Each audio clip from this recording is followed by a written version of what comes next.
Hello, everybody. Welcome to another episode of Blvck Women. I hear this is your host, Tevin Hero, with my lovely co-host Diddy Cruz, and today we're going to be talking about the state of black women and marriages.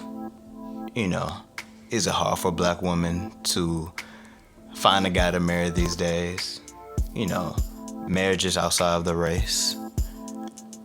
If they're married now, how hard it is. Is it hard to stay married? So we're going to be talking about that today. So let me bring Diddy Cruz on the line. 1 second. All right, Diddy Cruz. Yes. Hey, how you doing, man? Long time, man. Yeah, doing great. Still surviving, you know. Amen to that. So let's dive right into it. So today we're going to be talking about black women and marriages. Like, how does that look these days? I know in our recent podcast, Diddy Cruz, you said you were married. So let's go personal first. So what age did you get married? Wow, you would ask me a number. Yeah. So I believe I was 29. 29? Okay, that's not a bad age. You kind of did your little dirt when you was young, like, you know, your teens and your younger 20s, so you kind of know what you're looking for right at that age, right? Well, I would think. Oh. But, you know, there's still error even at age 29. Yeah, that was a situation. Because, you know, if we, you know, want to go this route, I was at a point in life where, you know, I was interested in one person, but they really weren't interested in me. Right. Then another guy came along. He was, you know, really nice and kind and sweet, but kind of around the same time somebody else was around. Mm-hmm. And I had met this guy who was my, you know, soon-to-be husband at that point. Didn't know. Mm-hmm. I did meet him. A spiritual person and Christian, what have you. Right. I went somewhere where I wasn't supposed to go. Oh. Now, you might think it might be something crazy, but it wasn't. I went to a prayer group. Oh, word? You know, with all honesty, I went to a prayer group. I had been going to this prayer group, and there was one point in time the Lord told me, you need to stop going. Mm-hmm. I'm like, what do you mean? It's prayer. This is great. We have a wonderful time. This, that, and the third, blah, blah, blah. So I kept going. Right. And one of my other sisters, sisters / co-workers, whatever, she had got that same feeling and she stopped going. So I didn't follow suit. I just went and kept going because it was so great. Everything was so wonderful and spiritually high and everything. Right. So in my continuing going, I had met one of the quote-unquote brothers of the lady who was facilitating the group. Right. And he had started coming around, hanging around, and he was checking me out, but I didn't know that until I kind of really started noticing things. Mm-hmm. And at that point, I really wasn't interested in getting with anybody because I was trying to get over that heartbreak of the other dude just not even wanting to be with me. So I, you know, just kind of fell into the whole attention thing. Right. I enjoyed the attention that he was giving me and that kind of stuff. And then we started talking, then we started hanging out, blah, blah, blah, and things were just leading in that direction. Right.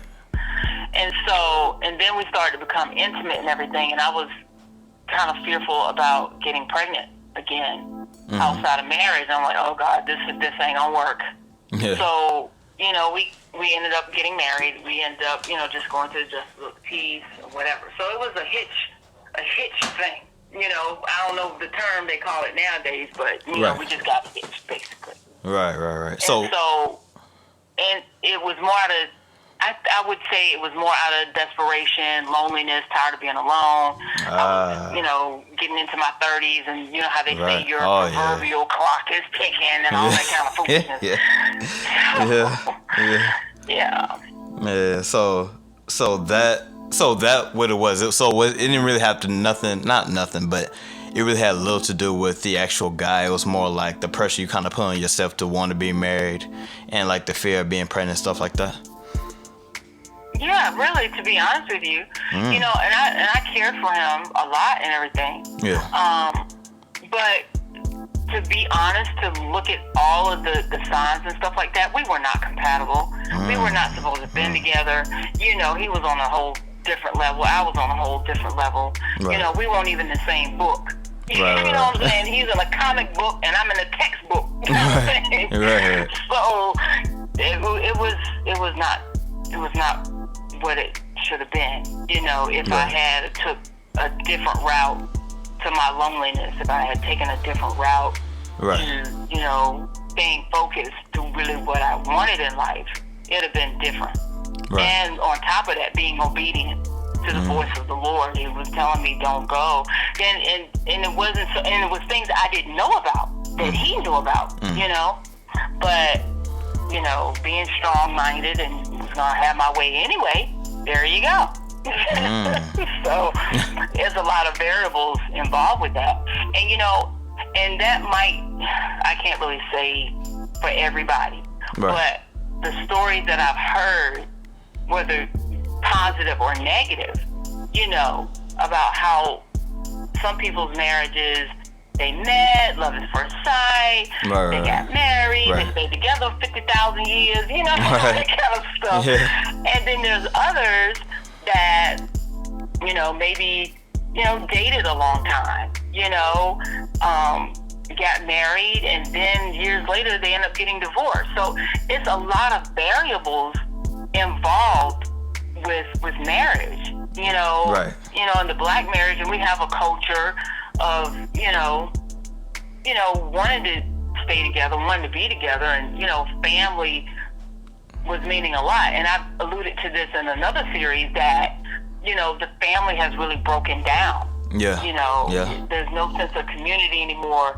You know, back in the 60s or 70s, families were really staying together regardless of what trials and tribulations they were going through. But now, it's like everybody just ready to jump ship. Nobody's willing to fight for their marriage. Nobody's willing to change, you know, and, or grow up. You know, you can be 50 years old and still a boy.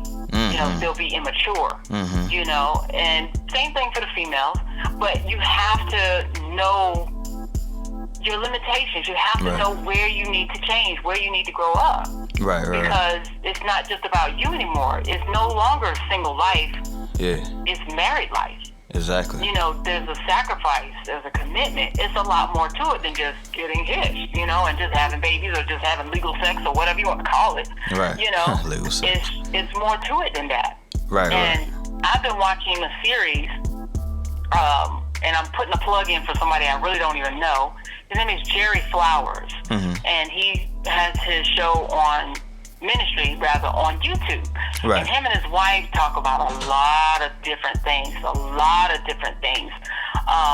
concerning Christianity, individuality, and not only that, but in general about, you know, dating and what have you, and about how we just let ourselves go and just let people have access to us that they really not supposed to have access to us too. And that's just not sexually.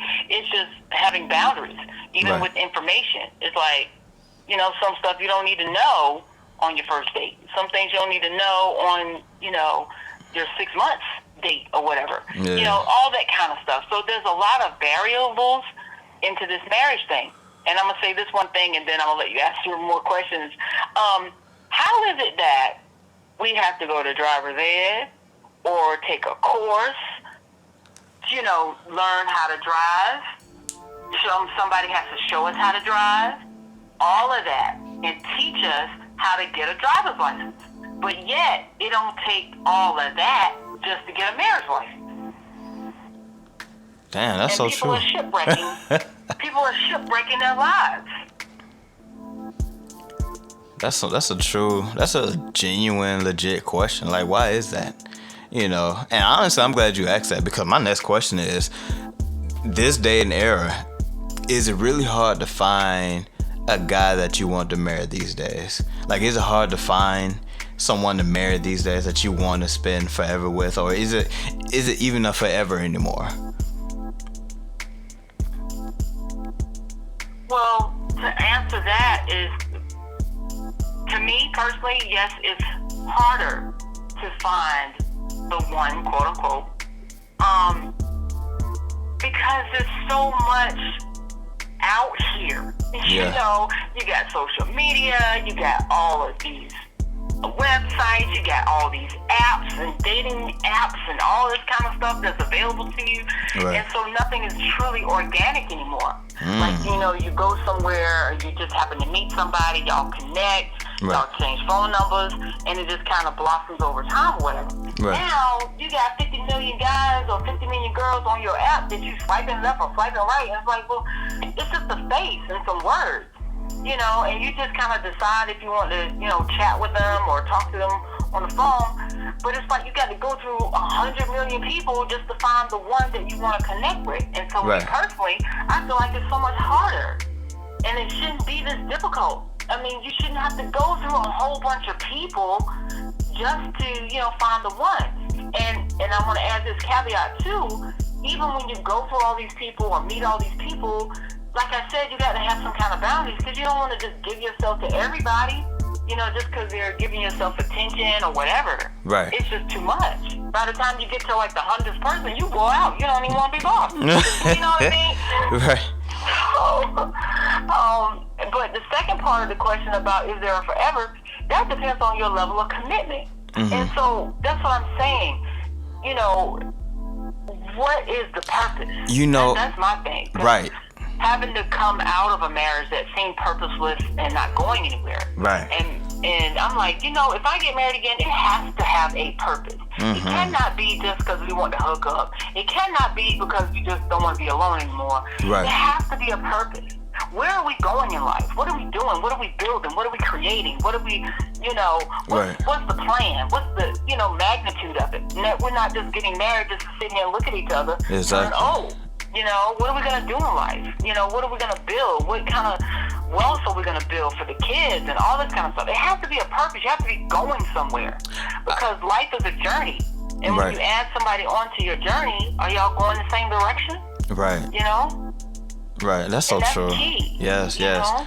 And for both genders, for real, because I think that question needs to be asked for self, because if you can identify that, then I feel like you are ready to endure in a marriage. But if you don't know what that is and you just want to marry just because you don't want to deal with yourself by yourself, then you're suppressing the growth of the marriage already going into it, because you're married for the wrong reasons. And I feel like a lot of black women do that, because especially it's a lot of young black women who are married, and I feel like most of them don't have a purpose or don't know the purpose of why they're married. They were just tired of being tired of something, and they said, you know what, the idea of marriage sounds good, but going through marriage, like, are you ready to do that mentally, you know, emotionally, spiritually? Because all that is one. When you really want to make a marriage work, you got to work at it mentally, emotionally, and spiritually. You can't leave one out. Right. Exactly. You know. And it's I had noticed a couple of girls over a period of time. They look young. They look like in their early 20s, and they got this big fat rock on their finger and stuff. I'm like, well, dang, I feel a little jealous. You know, I'm like, here I am seasoned and everything, and they just coming out the womb basically. How is that? How is that working for you? You know, because it's like, you know, you're young, you're still exploring life, you still need to learn yourself and know who you are and know where you're going. You know, all of that's important. And if you're still trying to discover yourself and where you're going, and you're hooked up with somebody who don't know where they're going, that's a problem, because the man should be the leader of the home. He's the responsible party for the entire family. And if he don't know where he's going, somebody gonna end up in a ditch. Okay. You know what I mean? Somebody ain't gonna make it. So, you know, it has to be a purpose. That's what I was saying about. It has to be a purpose. Because it's not just for. Go ahead. No, I was gonna say, my thing is, I really got this idea that most black women these days are, you know, pursuing marriage for some type of security, but not like a good security, but just some type of security about something. And I feel like if you were just secure in yourself, then, you know, I feel like God would send you someone who's worth marrying. Because I feel like a lot of times black women don't be marrying people who's worth marrying, but the guy or whoever, shit, even the girls sometimes, give a sense of some type of security, and they just want to be committed and sure about that security. So if I'm so sure about this this security that you're offering me, that you're providing for me, I'd rather marry you because I know I can get that on a consistent basis. I think people are just scared to lose stuff. Like they're scared to lose, and that's why they want to marry for certain reasons. Because if you scared to lose anything, then what will do you have to get anything? You know what I mean? Like you going back to what you said, like the purpose. Like, what is your purpose? You know, like for me, I feel like if you're really committed to learning, loving, and building with your partner, it should be no reason. Right.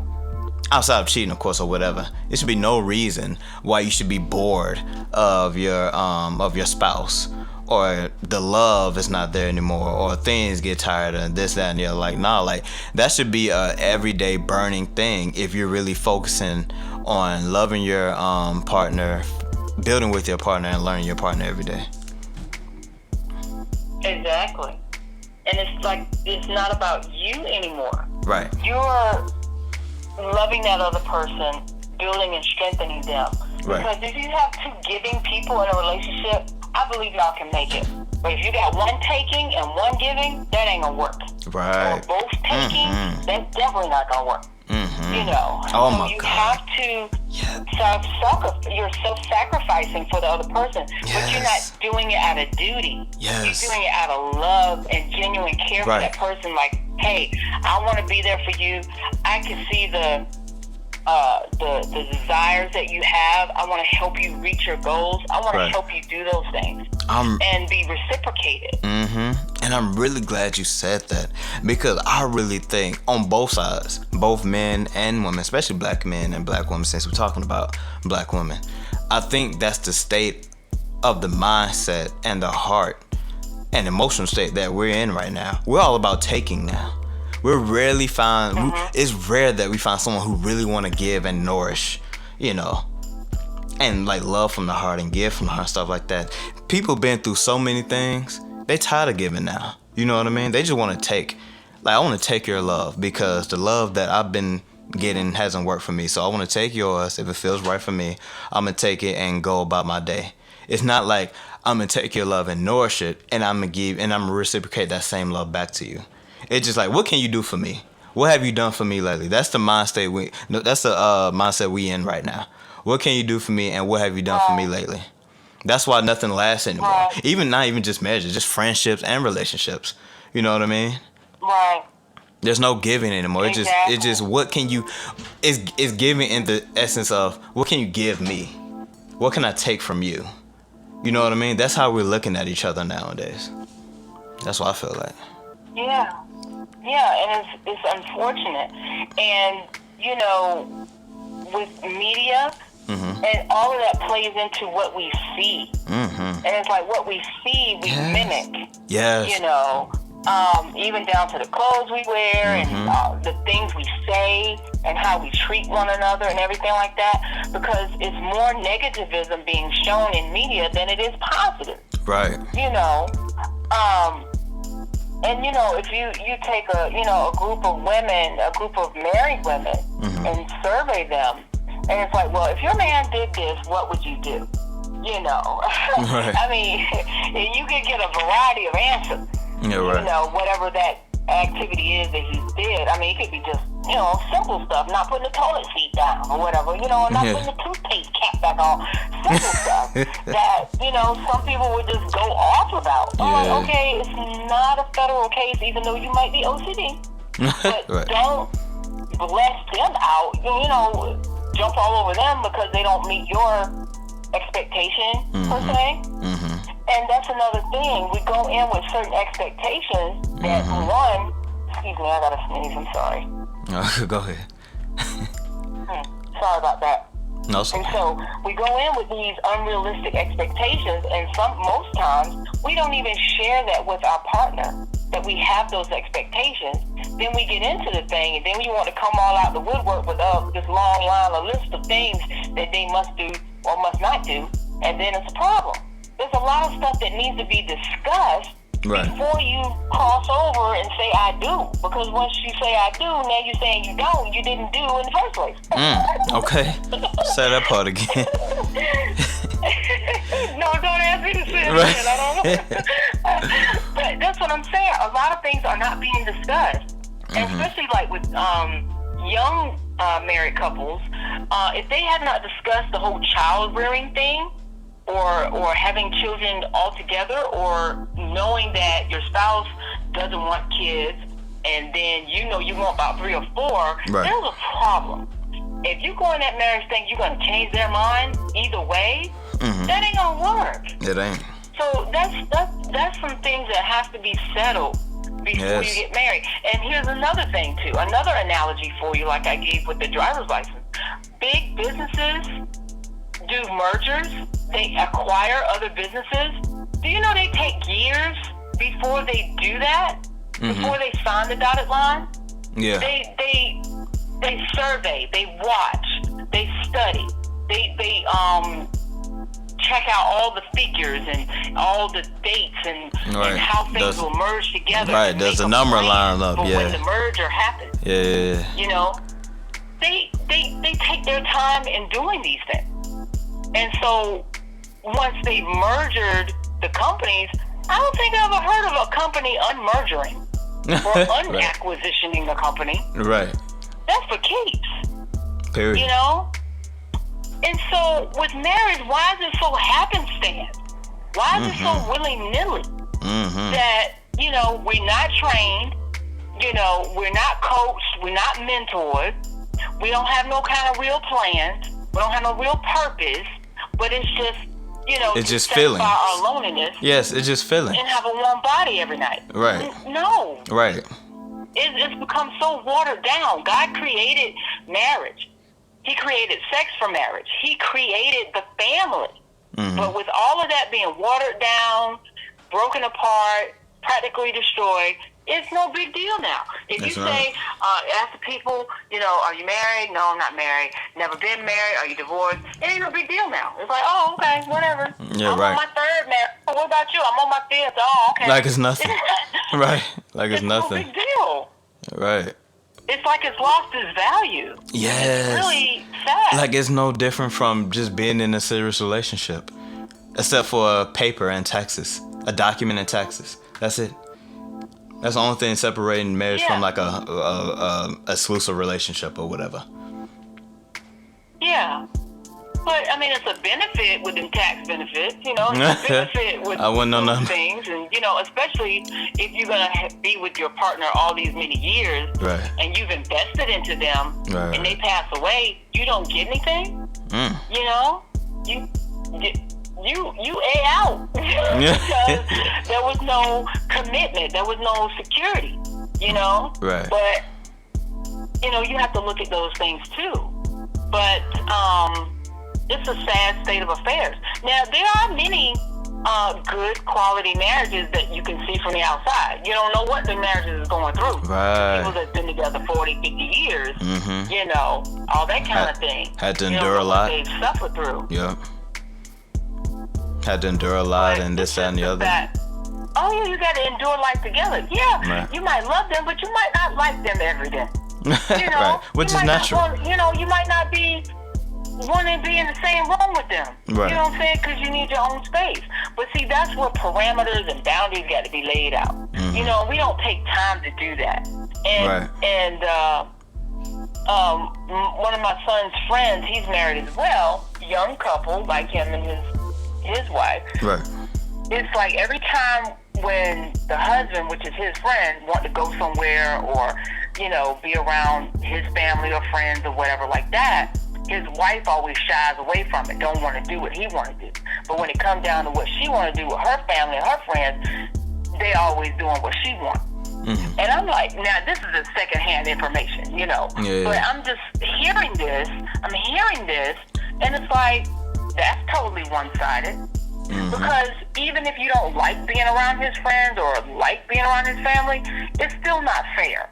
Right. Because he wants to be able to mix and mingle with his family and friends just like you do. Right. Even though if you don't really care to be there, at least compromise or collaborate. I like the word collaborate better. Compromise sounds negative. If you collaborate and go and do, and just be cordial. You might not like everything, but that's where you come into blending and working together. And it's not always one-sided. You have to be there for your spouse, even though you don't really care for those things. You have to do it all the time. Right. But at least be there for them. But when it's one-sided like that, you got some stress and strain. You got a problem. Right. It's not like, if the man like to go fishing or whatever, you got to go on every fishing trip with him. But just go every once in a while just to see what he does and be a part of his atmosphere. Right. That's love. Yeah. Yeah. It's not being selfish, like, well, he going fishing today, I ain't going over there. To me personally, it just shows the vision. That you don't have an interest in what they're interested in, at least to be a part of their atmosphere for a little while. Right. Don't mean you have to be there every time or go all the time, but to just show some interest. But that's my opinion. Yeah, you made some valid points right there. So we're gonna close out with this. So since you were married, it's a two-part thing. One, are you still looking for marriage? Are you still wanting marriage? Well, not so much as I was before. After having gone through it, that's kind of watered down my desire a little bit. And why is that? But I have an inkling of small desire.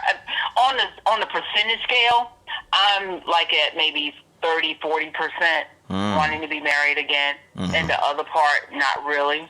I'll be fine if I don't. Right. And that's okay. Yeah, and so it's just, I'm not anxious to rush in anymore. Because I know it takes a lot, and because I know what's going to be involved with that, and the person, that if I want to get married, there's going to have to be a whole lot of discussion and a whole lot of premarital counseling and a whole lot of stuff before we jump the broom, because I don't want to get divorced again. That's probably my thing. I just don't want to be divorced again. And so I'm like, no, because I'm like, when I go in this time, I'm like, look, I'm playing for keeps, bruh. I don't care what you do. It's just I'm not trying to go through all of that. That's why I'm trying to make perfectly sure that it's God's will who I be with to get married again. Because I'm like, no, I'm just done. I'm not trying to go through all the extra. I'm in it to win it. I'm in it to win it, and so I have a purpose in mind, because I want to build God's kingdom with my partner. I want to be able to build businesses with you. I want to be able to build wealth with you. I want to be able to have you as my best friend. Then I don't want to be with anybody else. Right. That's just, where I am. And people have all these opposite sex friends they have and all this other kind of stuff. I don't believe in all that. You need to cut them brothers off. You need to cut them sisters off. No. Leave and cleave. No, all them extras out there. No. You're doing too much, because there's too much room to mess up. You give yourself a lot of room to mess up, you won't mess up. I do believe that. Because, I like how you put that.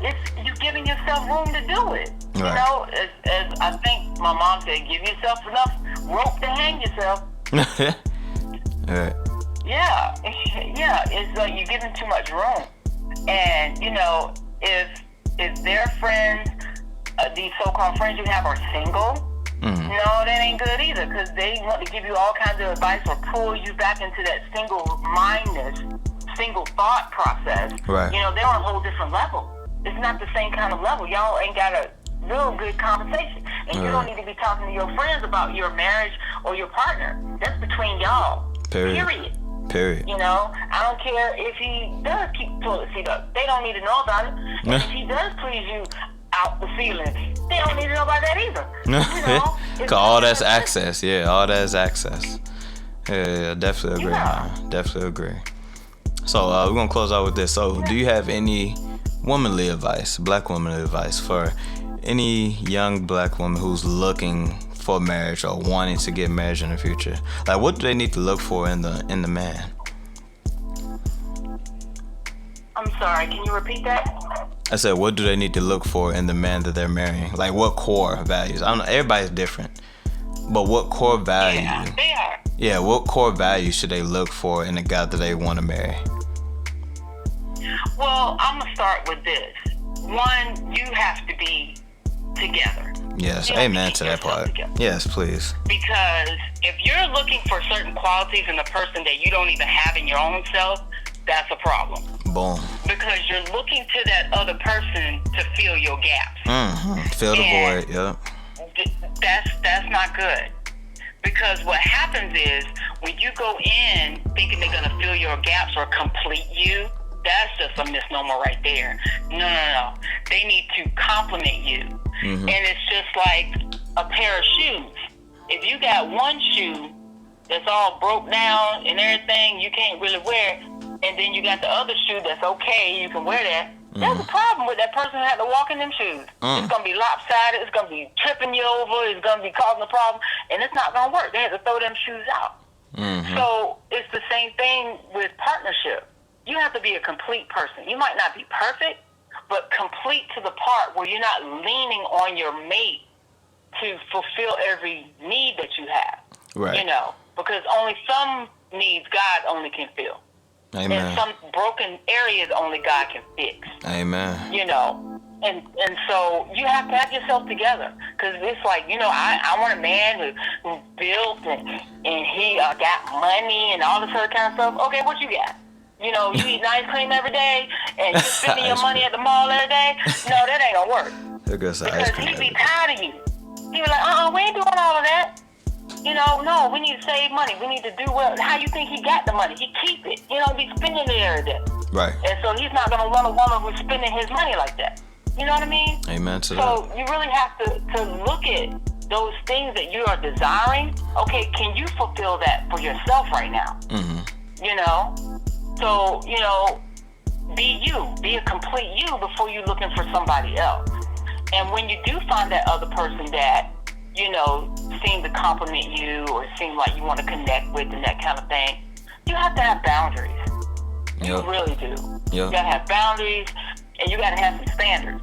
Because if it's just no big deal that after 6 months y'all get into bed together and then after that, you know, the relationship going down the toilet, you didn't ask enough questions and you didn't really check out everything, you know, and that's a lot we do. We just rush into things because society got us rushing. Society got us pushing. Our friends got us pushing. They're like, I need to do this before I lose him. Oh, no, honey. If you don't do it and lose him, let the brother walk. Because if you do and he still walk, you done lost a part of yourself.